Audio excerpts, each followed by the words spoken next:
Yeah, this is what they want. They want to see hitters. They want to see trap stars. They want to see robbers. They want to see killers. Off the record, powered by Amadeus. They just want to see me and my niggas. OTR's in the building. Let's do this. OTR. Yeah, this is what they want. They want to see hitters. They want to see trap stars. They want to see robbers. They want to see killers. Off They the just want record, to see powered by me and my Amadeus. niggas. How we living. Hey. All right, we're back. And you guys heard from Sheena in the first half. Now we're back with our second half. And we have the wonderful Monique here. Monique, welcome to the show. Thank you for having me. Thank you for joining us. We really appreciate it. So yeah, let's get right into it. OTR, powered by Amadeus, back with another one. So, Monique, we have been talking about sex, which is the name of this particular episode. It's called Let's Talk About Sex. All right. So with Sheena, we dove into a lot of relationship-based, I wouldn't call them concerns, just more relationship-based conversations and questions about healthy sex, healthy relationships, what does it mean for another person, challenges, things like that.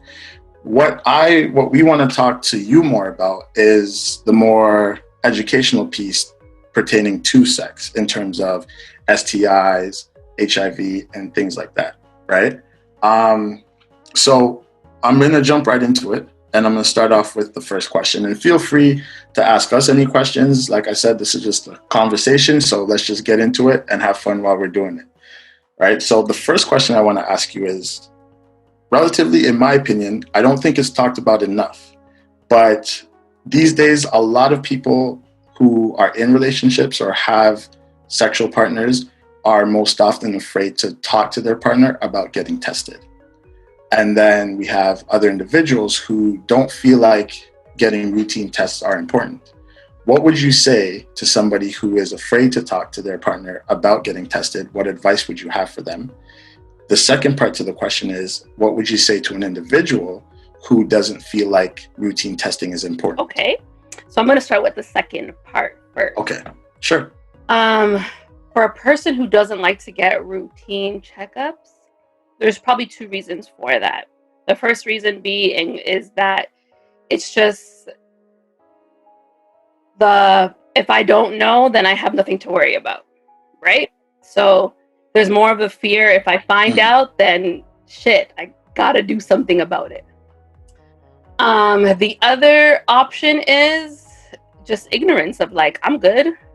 Nothing's coming. I have no bumps. I have no sores. It doesn't smell off. And that second option is the worst option of it all, because a lot of STDs do not have symptoms, especially for men. A lot of men get STIs and they don't know. But if they don't know, that means they're just transmitting it on to someone else. That's scary. It is. And especially in this online dating hookup culture, we'll even go as far as HIV has no look anymore. You know, when we were growing up, it had a look where there was like a skinny, scrawny person that looked like something was wrong with them. No, it doesn't have a look anymore. They're voluptuous. They're full-figured.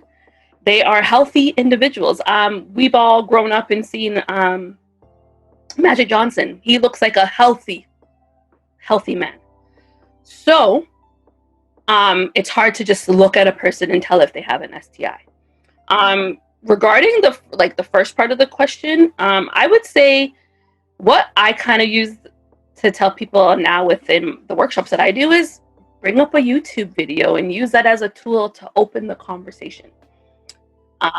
If you're in a relationship wise, if you're doing this dating thing, it should be one of the first questions that you ask, or not the first, but one of the first few questions of so what's your status? And when they say, what do you mean?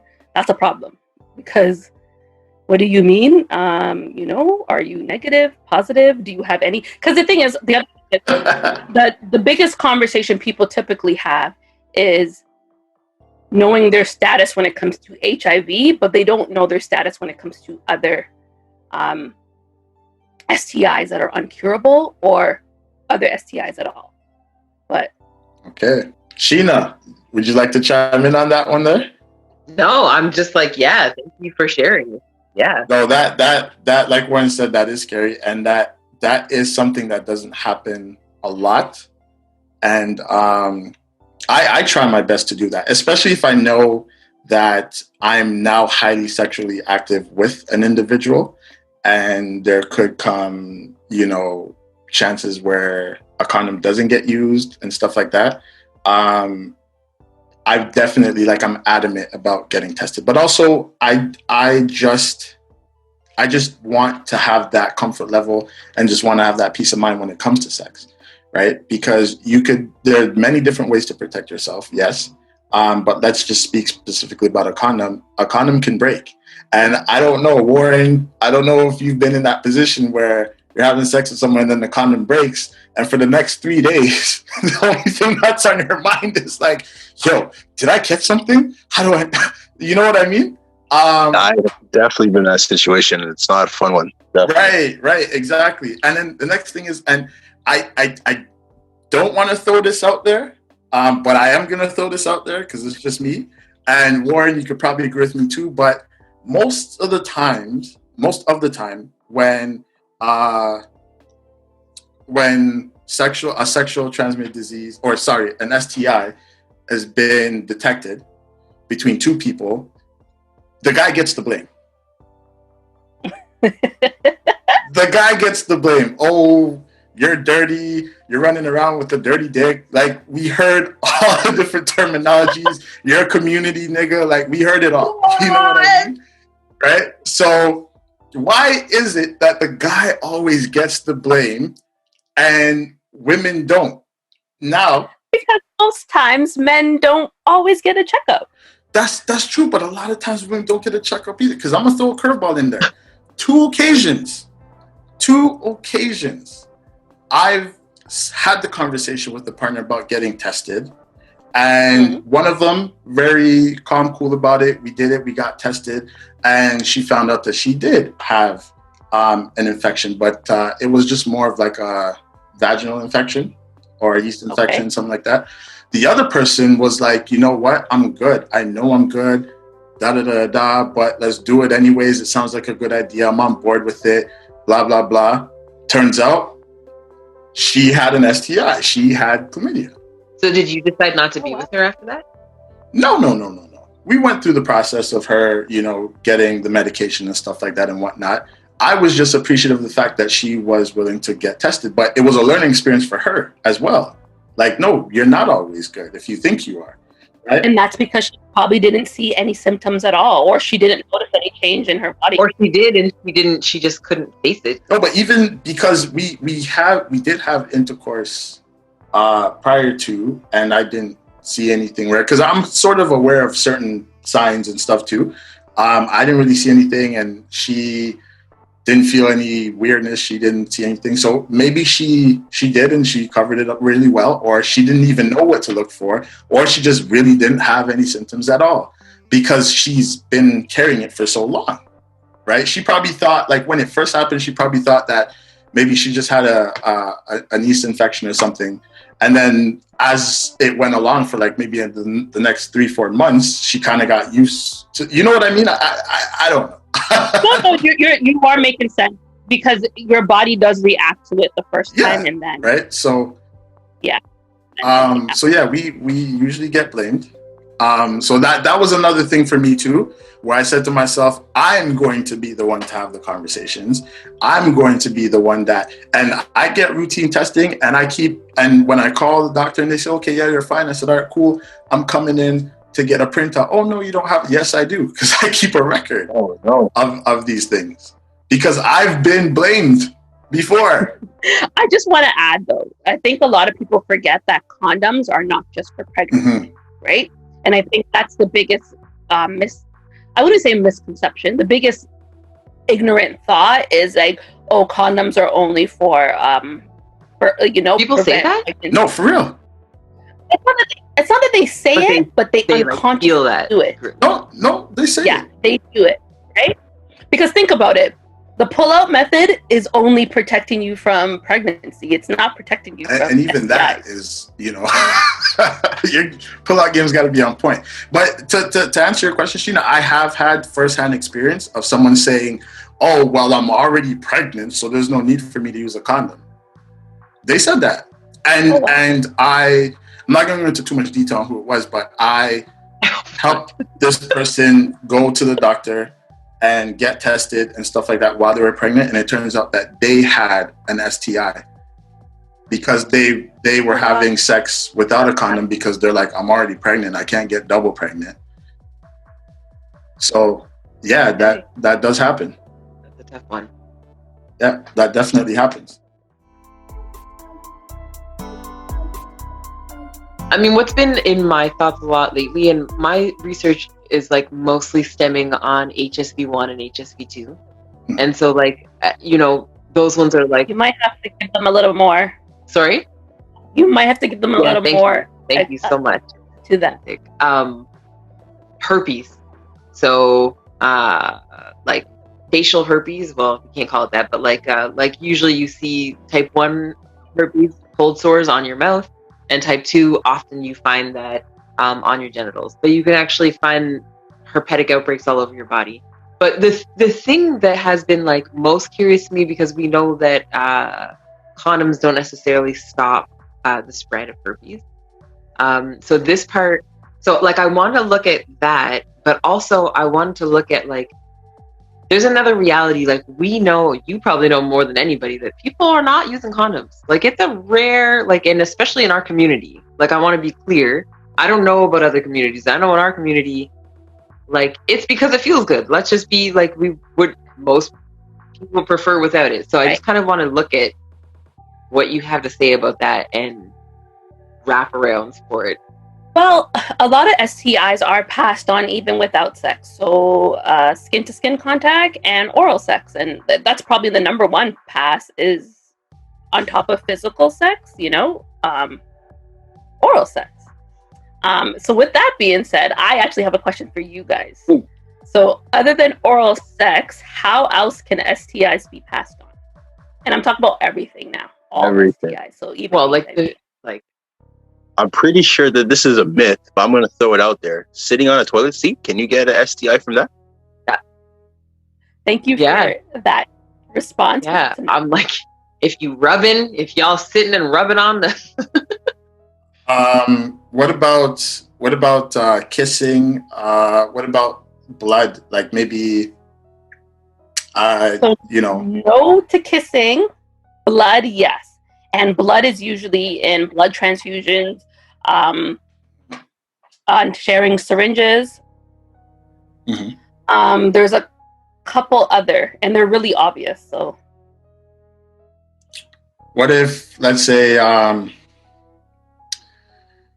it's very painful. Well, getting cut, or a little tear, like things like that. That So has happened during that sex. is the risk of how you can transmit it, but there's a specific bloody fluid. So to just give you the quick answer to all of that is blood, semen, vaginal fluids, rectal fluids, and lastly, breast milk. whoa. And that's Breast milk? breast milk. Wow. So that's a mother who has HIV can pass it on to her child that way. The child could have already gotten it Wow. though, like through the womb, right? There's a higher chance of, if they're on their medications, no. Ah, okay. So they have to be on medication. But through breast milk, So okay. breast milk is the most common after the fact way that they'll pass it on. But again, if a HIV positive person is on their medication, undetectable, untransmittable. And that's a common thing that you'll see in the community. U equals U. Undetectable, it means untransmittable. The other thing is the risk of transferring is what you guys said, were open wounds, cuts, sharing needles, and virtual transmission, again, is through mom to baby. That is the other way of the different ways of transmitting HIV, and as well as transmitting STIs. So you wear a condom on your penis for intercourse, but if they give you head without one, yeah, you can still transmit an STI. Because pre-cum, as much as we like to hear, pre-cum does not do anything.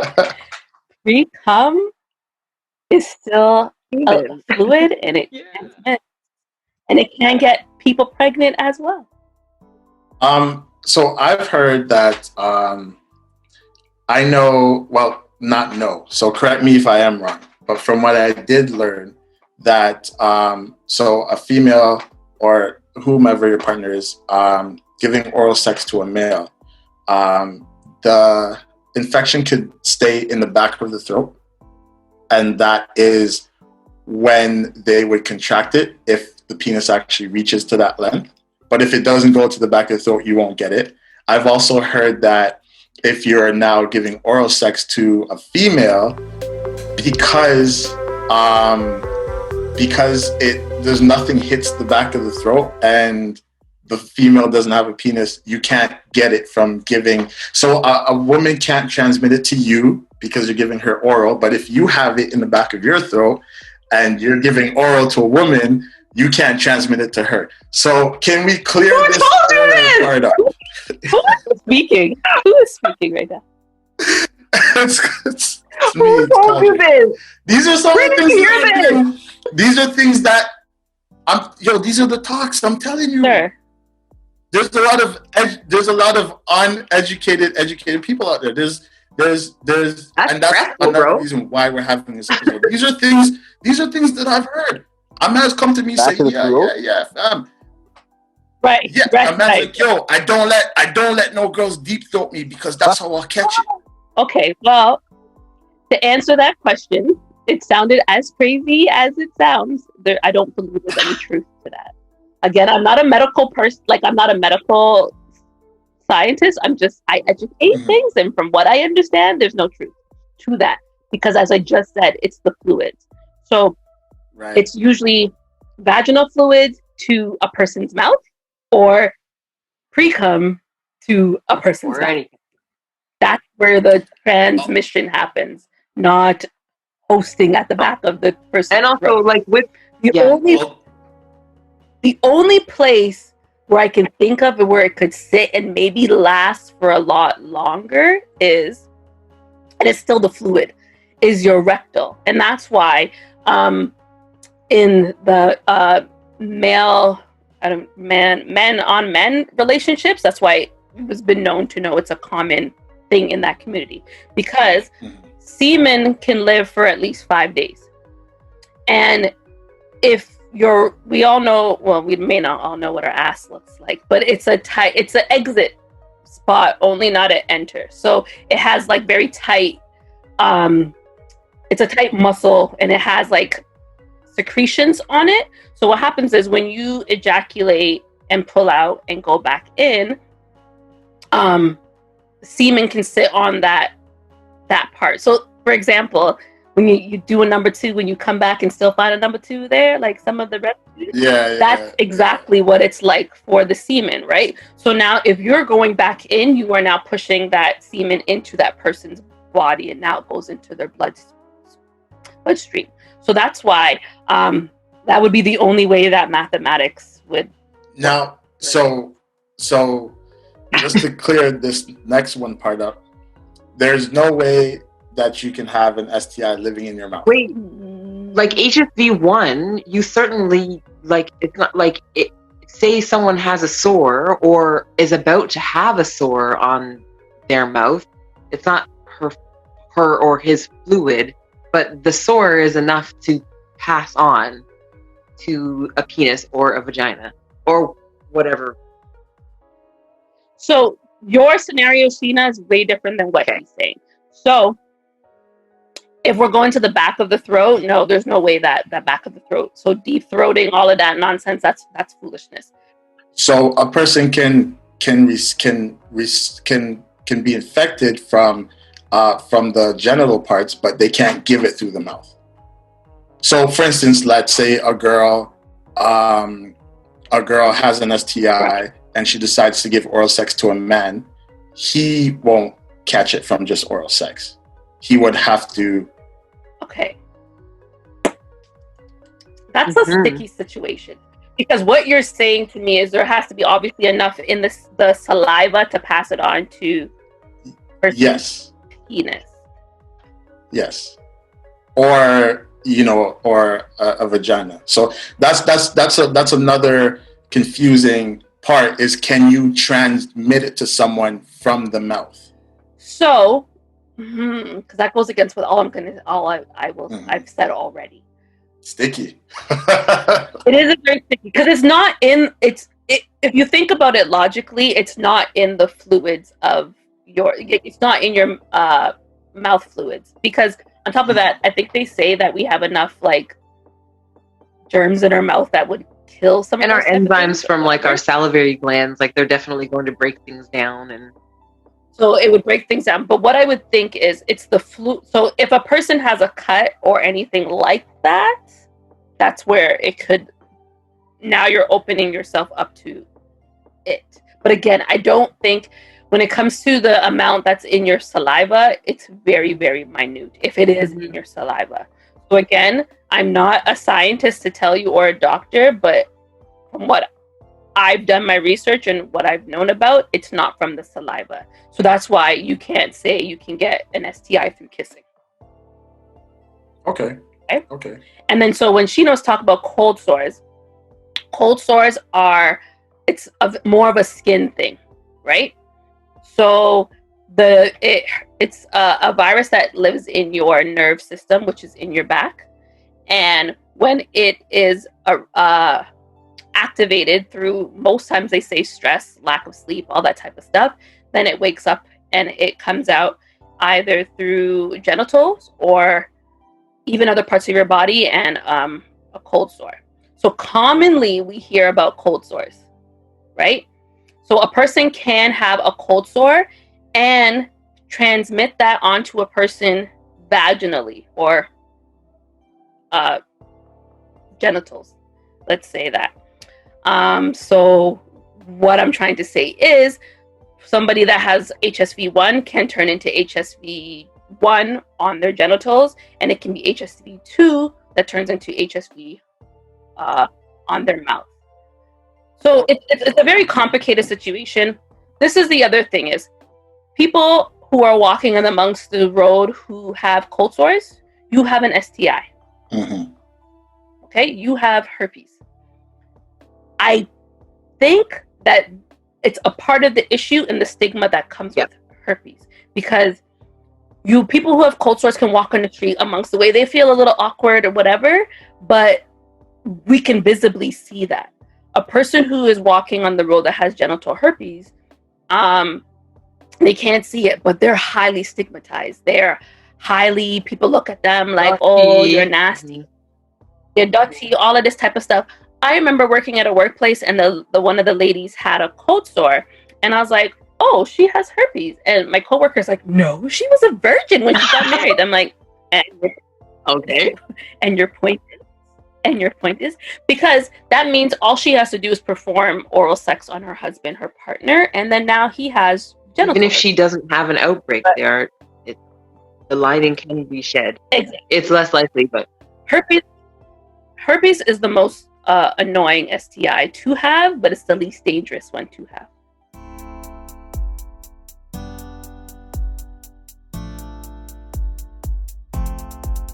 I kind of want to dive into herpes just a little bit more, Okay.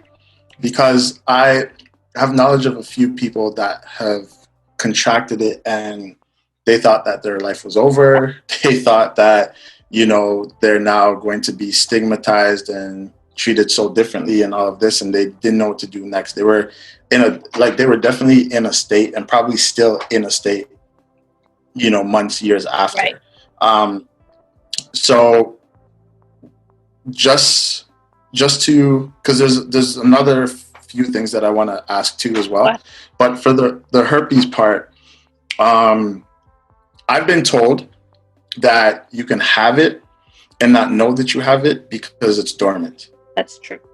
I've been told that you can get herpes from your grandma at the age of 6 if she had a cold sore and gave you a kiss and things like that. So a lot of people were like, oh, this person gave me herpes. And so I'm like, no, you probably could have had it a long time ago and probably could have gotten it from a family member or friend that you shared a spoon with while they were having an outbreak or whatever the case is.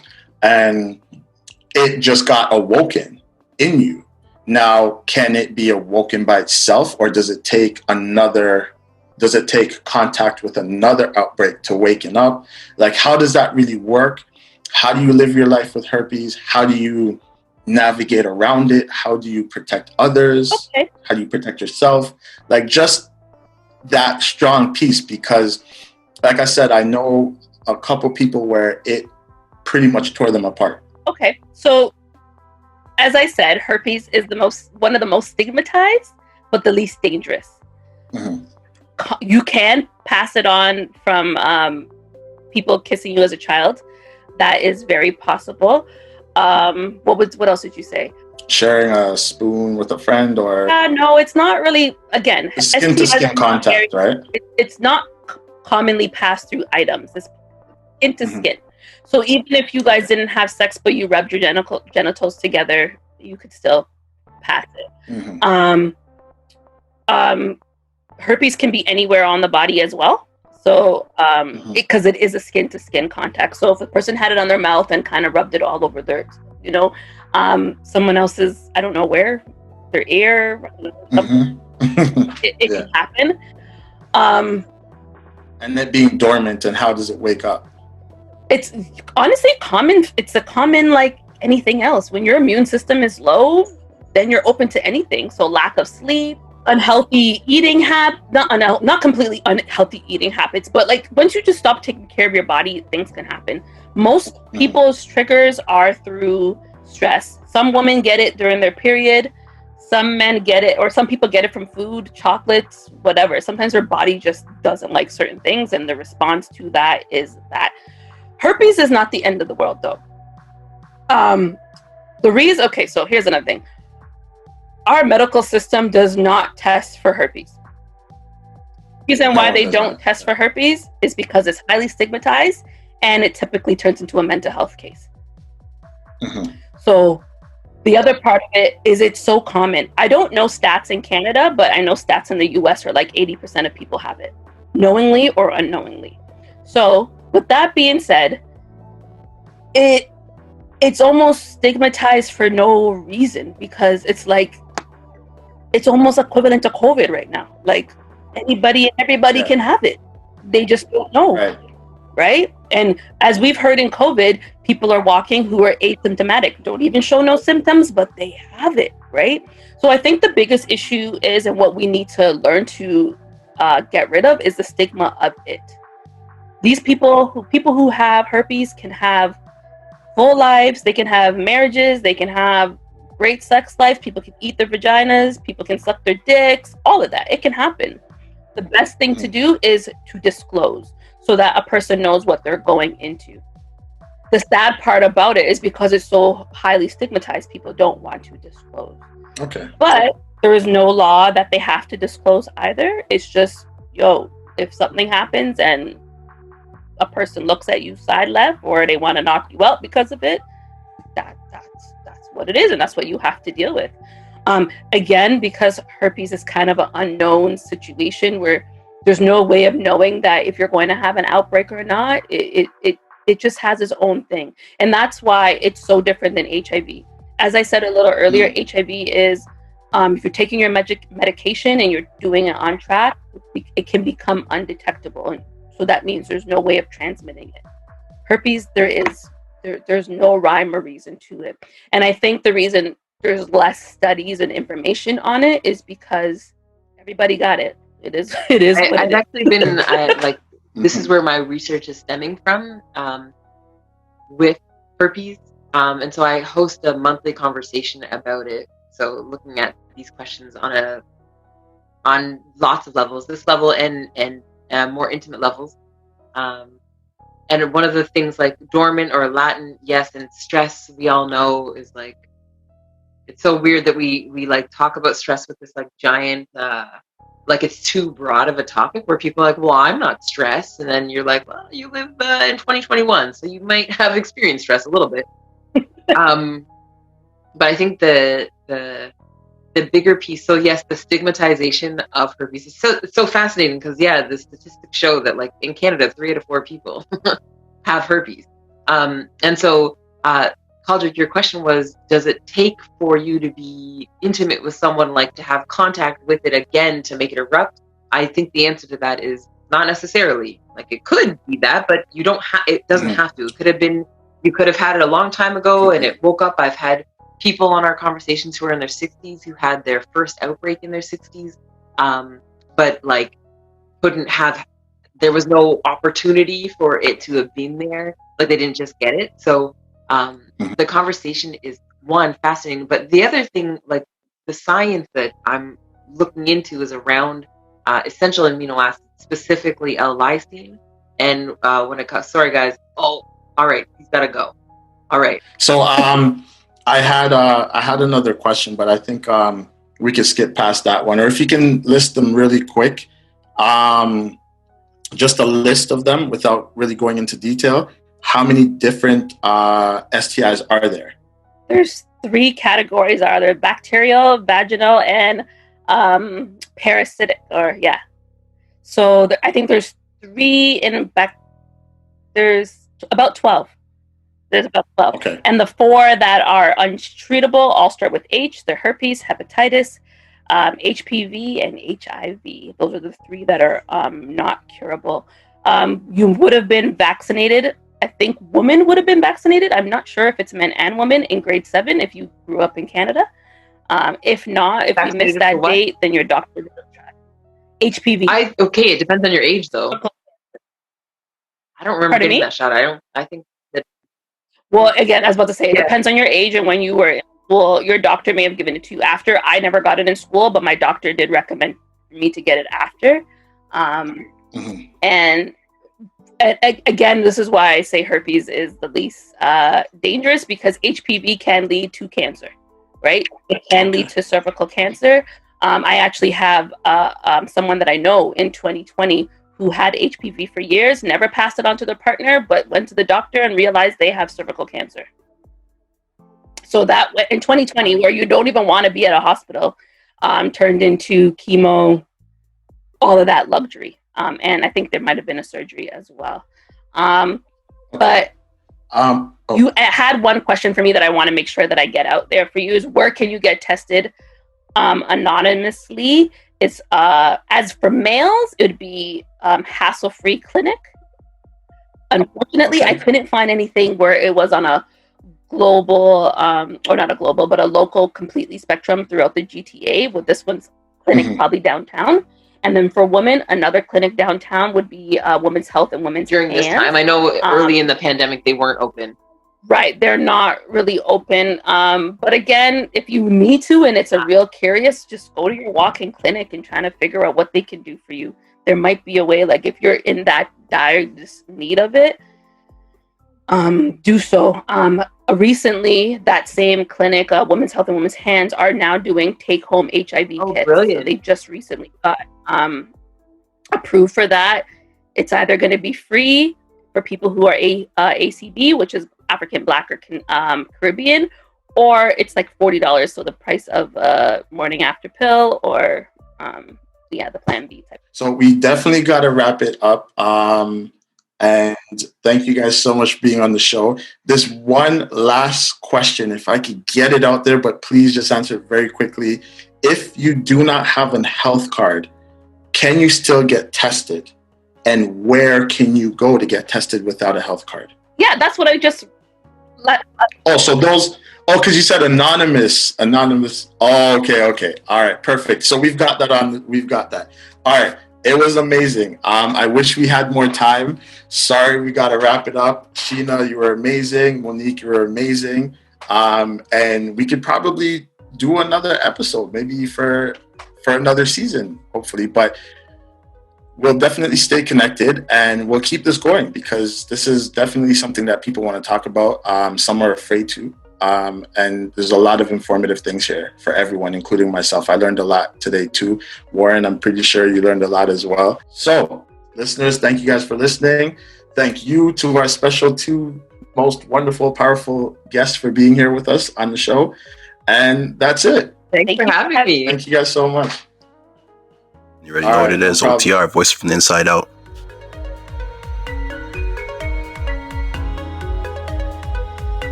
All right, OTR listeners, you know what it is, you know what it is, you know what it is. Time for another banger. I guarantee you're going to love it. Take a listen. OTR. Hey y'all, it's Osei. You're listening to Off the Record, powered by Amadeus, and this is my track, Hurt Bae.